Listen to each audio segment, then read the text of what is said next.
بسم اللہ الرحمن الرحیم. الحمد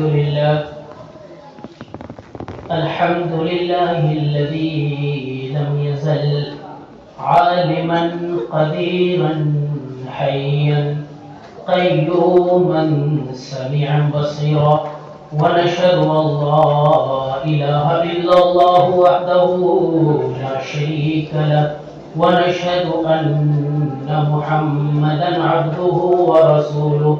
أعوذ بالله من الشيطان الرجيم. بسم الله الرحمن الرحيم.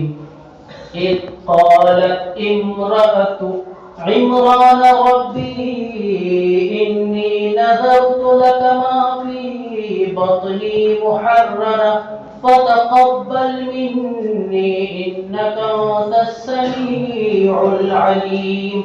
صدق اللہ المولانا العظیم. حضرات محترم سامعین کرام، بزرگوں، دوستوں، دینی و ایمانی بھائیوں، قرآن کریم کی جو آیت کریمہ ابھی ہم نے تلاوت کی ہے، اس آیت کریمہ میں اللہ تبارک و تعالی ارشاد فرماتے ہیں، اور یاد کرو اس وقت کو جب عمران کی بیوی نے یہ کہا تھا کہ یا اللہ، وہ جو میرے پیٹ میں جو کچھ ہے، لڑکا ہے یا لڑکی ہے، اس کو میں نے تیرے لیے آزاد کر دیا، تیرے لیے وقف کر دیا. فتقبل منی، آپ اس کو قبول کر لیجئے. آپ سننے والے اور جاننے والے ہیں. قرآن کریم کی اس آیت کریمہ میں اللہ تبارک و تعالی نے حضرت عمران جو ایک نبی اور پیغمبر تھے، ان کی بیوی کے اس دعا کا ذکر کیا ہے کہ جب بچہ پیٹ میں ہے اور وہ حمل سے ہے تو وہ اللہ سے قبولیت کے لیے دعا مانگ رہی ہے. فَتَقَبَّلْ مِنِّي، یا اللہ آپ قبول کر لیجیے. یاد رکھیے، دو چیزیں ہیں، ایک ہے قابلیت اور ایک ہے قبولیت. اللہ تبارک و تعالی کے یہاں قدر قابلیت کی نہیں بلکہ قبولیت کی ہوتی ہے.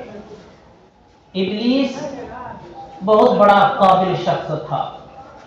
صورتحال ایسی تھی کہ جب کہا گیا کہ سجدہ کرو، حضرت آدم کو سجدہ نہیں کیا. پوچھا اللہ نے کہ تم نے سجدہ کیوں نہیں کیا؟ وہ جواب دیتا ہے میں اس سے بہتر ہوں، میری خلقت نور سے ہوئی ہے، میری خلقت آگ سے ہوئی ہے، اور آپ نے آدم کو مٹی سے بنایا ہے. آگ مٹی کے سامنے میں کیسے جھک سکتی ہے؟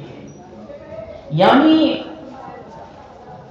وہ اتنا اپنے آپ کو عالم اور جانکار سمجھتا تھا کہ وہ اللہ کے سامنے میں اللہ نے جس کا حکم دیا نہ کرنے کی دلیل بھی اللہ کے سامنے میں دے رہا ہے. اتنے بڑے علم اور قابلیت کے باوجود اللہ کے یہاں وہ قبولیت کے مقام کو حاصل نہیں کر سکا اور راندے درگاہ ہوا. اسی طرح ایک تو حضرت عمر فاروق رضی اللہ تعالی عنہ ہیں، اور ایک اور عمر تھے، عمر بن ہشام.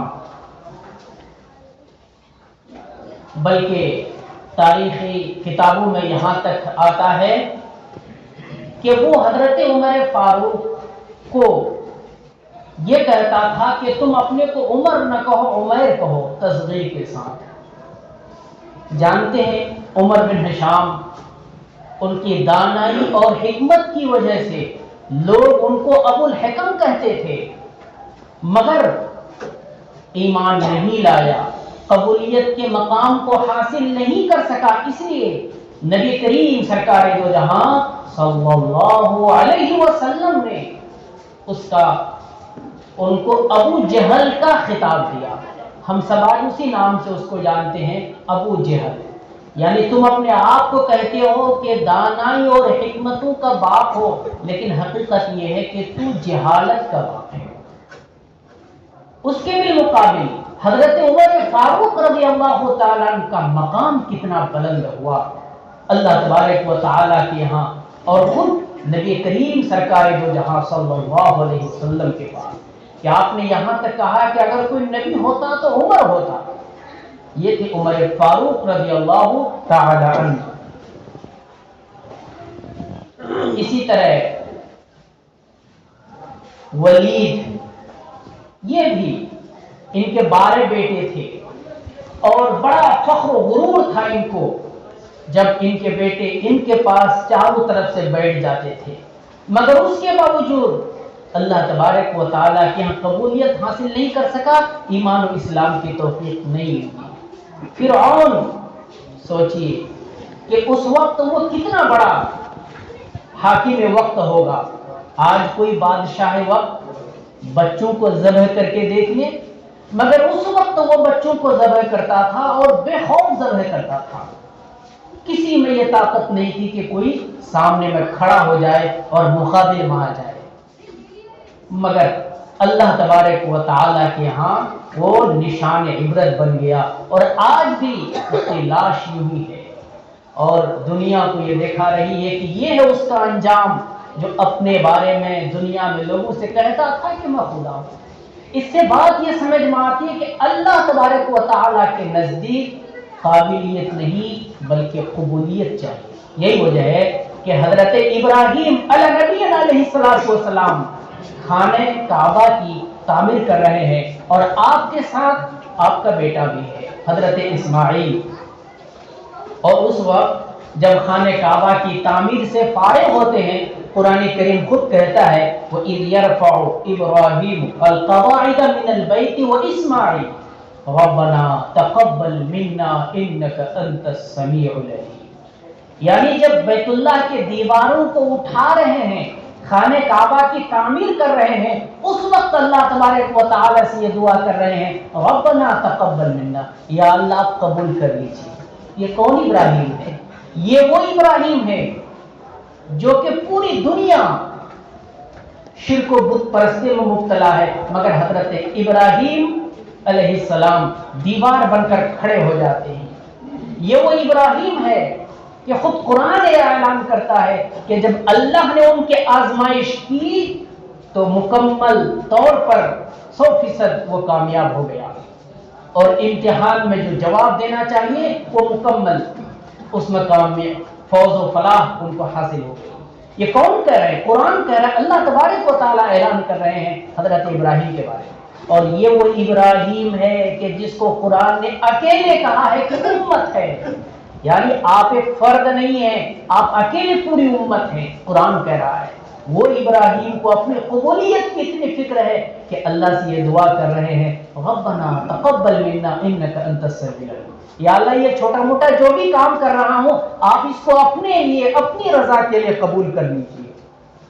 یہ ہمیں سبق مل رہا ہے کہ ہم جو بھی کریں ہمیں ہر کام میں اللہ کی قبولیت کی فکر ہونی چاہیے کہ اللہ آپ اس کام کو قبول کر لیجیے۔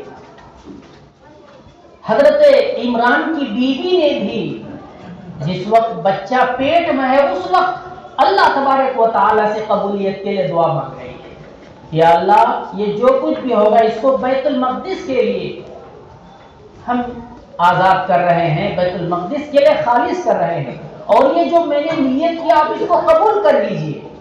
اور پیدا کون ہوا؟ حضرت مریم۔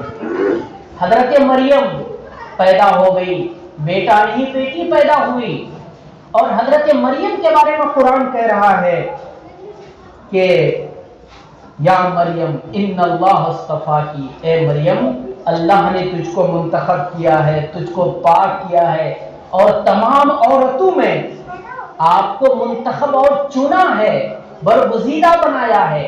یعنی ماں یہ دعا کر رہی ہے، اور جب بیٹی پیدا ہو رہی ہے تو اللہ تبارک و تعالیٰ کی طرف سے اعلان ہو رہا ہے کہ جو تمہاری ماں نے دعا کی تھی اللہ نے اس کو قبول کر لیا۔ یہ ہم سب کے لیے ایک سبق ہے کہ ہم جو بھی کام کریں ہم قبولیت کی ہمارے اندر فکر ہونی چاہیے. یاد رکھیے حدیث رسول کی روشنی میں ہمیں یہ بات سمجھ میں آتی ہے کہ اعمال کے قبول ہونے کے لیے سب سے پہلی چیز ہے انسان کے اندر اخلاص، خلوص ہونا چاہیے، مخلص ہونا چاہیے. دوسری چیز حسن نیت، نیت درست ہونا چاہیے. اور تیسری چیز یہ ہے کہ دعا کے قبول کا یقین ہونا چاہیے. یہی وجہ ہے کہ صحیح الجامع کی حدیث ہے، نبی کریم سرکار دو جہاں صلی اللہ علیہ وسلم نے ارشاد فرمایا کہ جب تم دعا کرو اللہ تبارک و تعالی کی طرف سے وانتم موقنون بالاجابہ، تو تمہیں قبولیت کا یقین ہونا چاہیے کہ یا اللہ آپ اس کو قبول کر لیجیے. آگے فرماتے ہیں میرے نبی نے کہا کہ اس بات کو یاد رکھو اللہ تبارک و تعالی ان اللہ لا یستجیب من قلب لاہن، لاپرواہ شخص کی دعا کو اللہ قبول نہیں کرتا. تو ہمارے اندر یہ یقین ہونی چاہیے حسن نیت اور اخلاص کے باوجود کہ اللہ تبارک و تعالی ضرور ہماری دعا کو قبول کریں گے. اور ایک آخری چیز یہ ہے کہ ہمیں ہر اچھے عمل پر کے بعد ہمیں یہ دعا پڑھنی چاہیے جو دعا ہمیں قرآن نے سکھایا ہے، ربنا تقبل منا انک انت السمیع العلیم. اے رب آپ ہماری طرف سے قبول کر لیجئے، انک انت السمیع العلیم، بے شک آپ سننے والے ہیں اور بے شک آپ جاننے والے ہیں.